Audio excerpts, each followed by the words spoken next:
የደሞዝ፣ የጥቅማ ጥቅም፣ የቤት መሰል ጥያቄዎች የእናንተ ናቸው። የመፍትሄ መንገዱ ግን የእናንተ አይደለም። ተነጥቋል። እንደተባለው ደሞዝ ወስደው የማያውቁ ሰዎች የነዱት ጥያቄ ነው።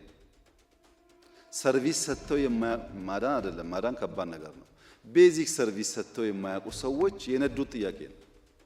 ሐኪም ሰርቪስ ሰጪ ሆኖ ሰርቪስ ሰጥቶ የማያውቅ ሰው የሱን ጥያቄ ወስዶ እንዲነዳ ከፈቀደ ተበላሽ። ማንም አይሰማውም ማለት።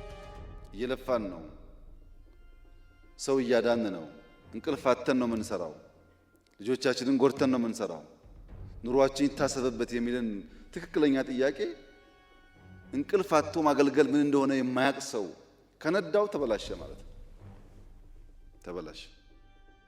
የፖለቲካ ኪሳራ የገጠማቸው ሰርቪስ ምን እንደሆነ የማያውቁ፣ ኔሽን ቢልዲንግ ምን እንደሆነ የማያውቁ፣ ሳይንስ ሙዚየም የሚሆን ሃይ ስኩል ሁሉን ነገር ከደሞዝ ጋር ብቻ የሚያያይዙ፣ ከዕለት ጉርስ ያለፈ እሳቤ የሌላቸው ሰዎች የጠለፉት ነው።